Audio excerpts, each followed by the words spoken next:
নমস্কার বন্ধুরা, আপনারা দেখছেন voice of Bankura, presented by anti clock technology.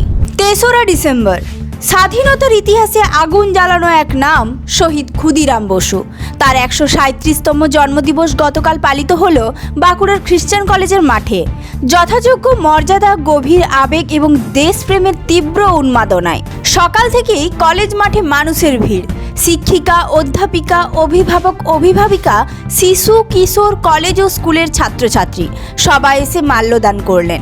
মালার গন্ধে, স্লোগানের শব্দে স্পষ্ট বোঝা গেল দেশ আজও ক্ষুদিরামকে হৃদয়ে রাখে। এই প্রজন্ম এখনও মনে রেখেছে 16 বছরের সেই অদম্য সাহসী ছেলেটিকে। এর মাঝেই জাগো নারী জাগো বনহেসিকায় সংগঠনের পক্ষ থেকে মাল্যদান করেন কলেজ ছাত্রী শ্রাবণী গড়াই। আজকে 3রা ডিসেম্বর শহীদ ক্ষুদিরাম বসু 137তম জন্মদিবসে আমরা অঙ্গীকার করছি তিনি যে স্বাধীন ভারতবর্ষের স্বপ্ন দেখেছিলেন, যেখানে শোষণ, বঞ্চনা, নিপীড়িত, লাঞ্ছিত দেশবাসী, মহিলাদের অবমাননা, নির্যাতন, আত্মকন্যন থাকবে না, যেখানে ক্ষুধা, ব্যাধি, অসহায়তা, বেকারত্বের জ্বালা প্রতিনিয়ত গ্রাস করবে না। আমরা তার সেই স্বপ্ন পূরণের করতে হব।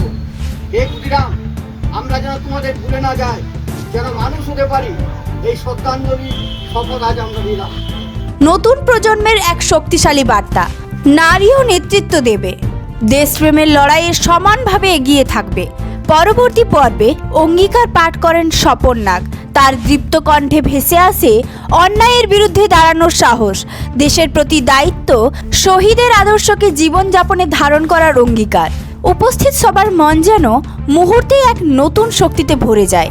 অনুষ্ঠানের আবেগঘন ও হৃদয় ছোঁয়া অংশ মাননীয় শিক্ষক আশিস পাত্রের কণ্ঠে শহীদ ক্ষুদিরাম বসুকে উৎসর্গ করা গান, সুর, কথা, পরিবেশনা সব মিলিয়ে যেন মনে হচ্ছিল ক্ষুদিরাম নিজেই উপস্থিত। বলছেন, দেশের জন্য প্রাণ দাও, লড়াই থামিও না। আজকের এই উদযাপন শুধু জন্মদিন পালন নয়, এটা ছিল একটা বার্তা, একটা চ্যালেঞ্জ, একটা দৃঢ় উচ্চারণ। শহীদদের ত্যাগ আমরা ভুলি না, ভুলবও না। এই ধরনের গুরুত্বপূর্ণ খবর সবার আগে পেতে আমাদের চ্যানেলটি সাবস্ক্রাইব করুন আর ভিডিওটি শেয়ার করতে ভুলবেন না। আপনার মতামত কমেন্টে জানান আর লাইক শেয়ার করে ভয়েস অফ বাঁকুড়ার পাশে থাকুন।